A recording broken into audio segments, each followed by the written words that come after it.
One of the most common questions that students who are enrolling in their first college-level creative writing classes ask is why we so often facilitate them in the form of writers' workshops.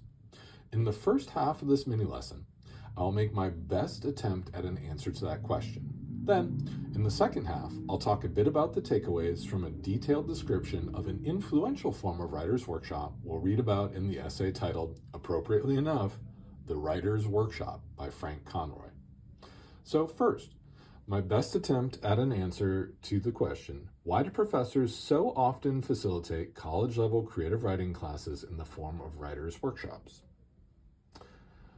Whether we craft stories, essays, scripts, poems, or comics, writers want readers, people who are passionate enough about our art not only to read it, but also to understand it. And who better fits that description than fellow writers? Within a writer's workshop, aspiring artists support each other's development as craftspeople by sharing their services as expert readers.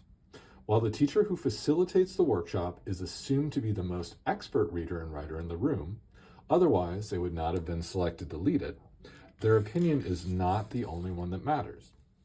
As the name implies, the workshop is a space where all the writers, whether students or teachers, work side by side, providing you with feedback from 25 expert readers, not only one. But because this could conceivably be your first college-level creative writing class, you may not yet be familiar with this form of writer's workshop. So second, my bit about the takeaways from a detailed description of an influential form of them we'll read about in the essay titled The Writer's Workshop by Frank Conroy. In addition to being the author of the critically acclaimed memoir Stop Time, Conroy served for almost 20 years as the director of the famous Iowa Writers' Workshop.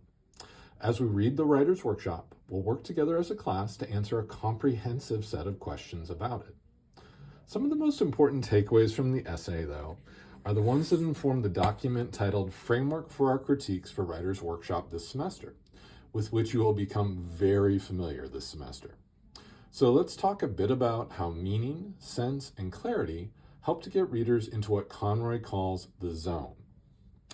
Essentially, that zone is where energy from the reader and energy from the writer overlap and the play, story, essay, or poem is co-created by them.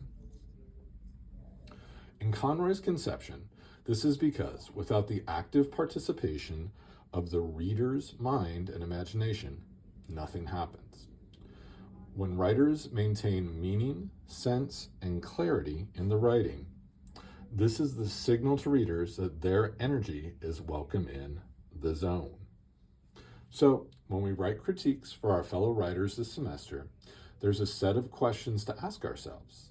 For you as a reader, is the writing meaning what it says, making sense, communicating with clarity, enabling the active participation of your mind and imagination in the co-creation of the text?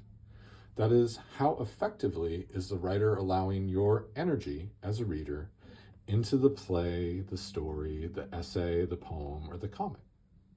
And for you as a reader, is the writer striking an effective balance between showing in scenes and telling in summaries, asking you to do too little or too much work, describing too little or too much, explaining too little or too much? Don't worry, there's no need to memorize the set of questions.